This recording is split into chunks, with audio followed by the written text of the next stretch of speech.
فرمایا دو چیزوں سے انسان کا رزق بڑھتا ہے، ایک صدقہ دینے سے اور ایک شادی کرنے سے۔ صدقہ دینے سے رزق بڑھتا ہے، مال بڑھتا ہے، ٹھیک ہے۔ دوسری جگہ اللہ فرما رہے ہیں ان یکونوا فقراء یغنہم اللہ من فضلہ۔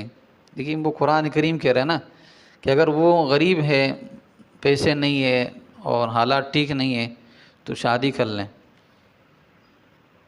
وَأَنكِحُوا الْأَيَامَ مِنكُمْ وَالصَّالِحِينَ مِنْ عِبَادِكُمْ وَإِمَائِكُمْ إِنْ يَكُونُوا فُقَرَاءَ يُغْنِهِمُ اللَّهُ مِنْ فَضْلِهِ۔ فرمایا کہ اپنے نوجوانوں کی، جو آپ کی بچیاں ہیں، بچے ہیں، ان کی جلدی جلدی شادی کرو۔ یہ نہ کہو بھائی ہم غریب ہیں، ہمارے پاس کچھ نہیں ہے، ٹھیک ہے، تو اس کے لیے قرض بھی لے لو، قرض لے لو، اپنے معاملات ٹھیک کر لو، بعد میں ہو جائیں گے، اللہ تعالیٰ پوری کر لے گا۔ دو چیزیں ایسی ہیں کہ اللہ تعالیٰ اس کے جو سامان ہے، جو پیسے وہ جلدی پورا فرماتے ہیں۔ ایک گھر کے پیسے، انسان گھر خرید لیتے تو اس کے پیسے ایسے ایسے جاتے ہیں، ایسے ایسے پورے ہو جاتے ہیں۔ ایک شادی کے لیے انسان جو قرض کر لے وہ جلد پورا ہو جاتا ہے۔ اس لیے کہ اللہ فرما رہے ہیں ان یکونوا فقراء یغنہم اللہ من فضلہ۔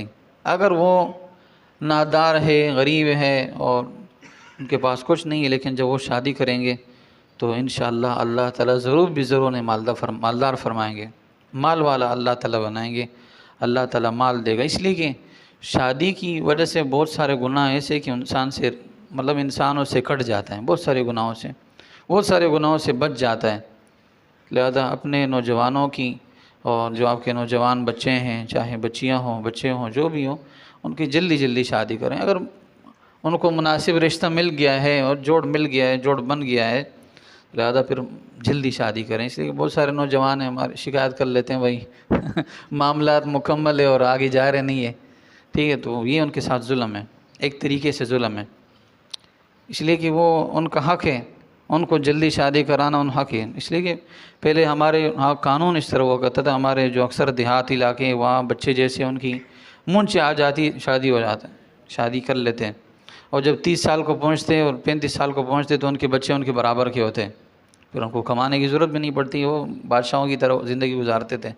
آج 30 سال کے 35 سال کے ہو جاتے ہیں، 40 سال کے، اور بیچارے کچھ دیکھا نہیں ہوتا ہے، بچے کچھ معاملات، تو یہ کہ ان کے ساتھ ظلم ہے۔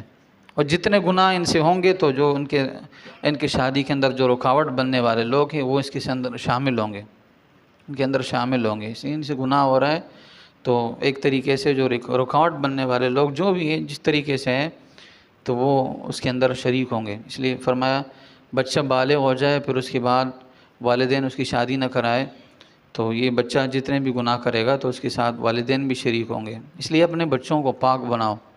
اپنے بچے، آپ کے بچے چاہتے ہیں بھئی ہم پاک ہو جائیں، اور آپ کہتے ہیں بھئی نہیں، ابھی پاک ہونے کی ضرورت نہیں ہے، ابھی آپ کی عمر نہیں ہے۔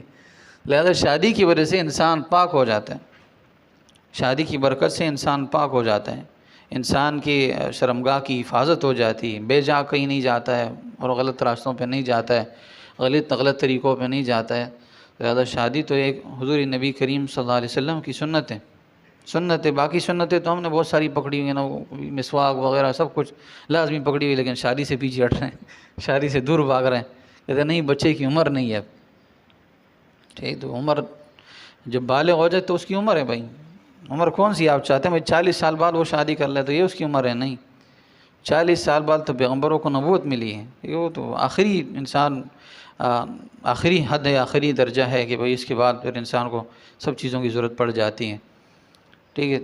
تو آج کل جو ہے ماحول ایسے چل رہا ہے، بہت سارے راستے ہیں، طریقے ہیں گناہوں کے، اور بہت آسانی ہے، ایسے وہ آسانی کے گناہ کہ آپ سوچ ہی نہیں سکتے ہیں۔ جو بڑے عمر کے لوگ ہیں ان کو تو پتہ نہیں ہے کہ بھائی کیا ہے، بھائی کیسے گناہ کرتے، لیکن گناہوں کے راستے اتنے آسان ہو گئے نا، اتنے آسان ہو گئے کہ آپ سوچ ہی نہیں سکتے ہیں۔ بچہ آپ کے ساتھ بیٹھا ہے لیکن وہ آپ گناہ میں ہیں، آپ کو پتہ بھی نہیں چل رہا ہے وہ گناہ کر رہا ہے، ٹھیک ہے۔ تو یہ تھوڑی سی یہ ہو، اس حوالے سے سوچا جائے اپنے بچوں کے بارے میں، اپنے نوجوان جو آپ کے بچے ہیں بالغ ہو چکے ہیں، داڑیاں آ چکی ہیں بیچاروں کی، لہذا ان کی کوئی نہ کوئی فکر کر لیں، ٹھیک ہے۔ تو یہ آپ یہ نہ سمجھے کہ کسی نے مجھ سے بات کہی، نہیں، میں عام طور پر کہہ رہا ہوں، بار ایسے میں سن رہا ہوں لوگوں سے، بچوں سے سن رہا ہوں، اکثر بچے کبھی کبھار مل جاتے ہیں، لہذا سوچیں اس کے بارے میں، ٹھیک ہے، اس کے بارے میں سوچنا چاہیے۔ حدیث شریف میں حضور نبی کریم صلی اللہ علیہ وسلم فرمایا تم میں سے جو آدمی استطاعت رکھتا ہو شادی کرنے کی تو کر لیں، ٹھیک ہے، تو کرنا چاہیے۔ آپ علیہ السلام کی حدیث پر عمل بھی ہو جائے گا۔ ایک سنت کو زندہ کرنا 100 شہیدوں کے برابر ثواب ملتا ہے۔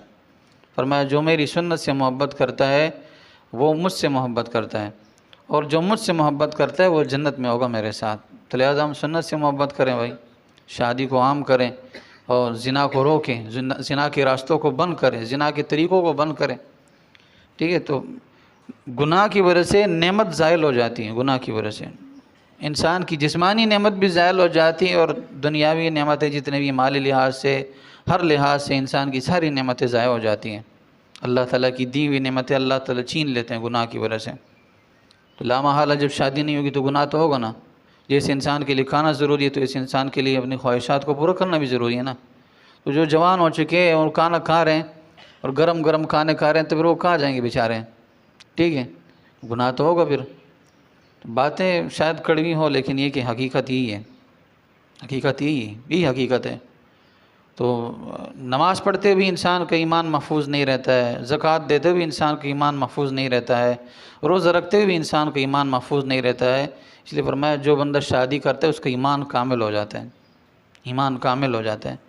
لہٰذا جتنے بھی شادی شدہ نہیں ہے تو ان کا ایمان ابھی کامل نہیں ہے، ان کی ایمان کی تکمیل کی فکر کی جائے، ایمان کیسے ان کو کامل ہو جائے، کیسے بچہ میرا کامل ایمان والا بن جائے، کیسے بچہ میرا نیک بن جائے، پہلے یہ سوچو، شادی کرا دو، ٹھیک ہے۔ تو یہ والدین کا حق ہے، والدین پر بچوں کا حق ہے کہ ان کی فکر کر لیں، ان کو گناہوں سے بچا لیں، ان کی گناہوں کے دلدل سے ان کو نکالیں۔ لہذا اللہ سے دعائیں اللہ تعالی ہمیں ان تمام باتوں کو سمجھنے کی توفیق عطا فرمائے۔ وآخر دعوانا ان الحمد للہ رب العالمین۔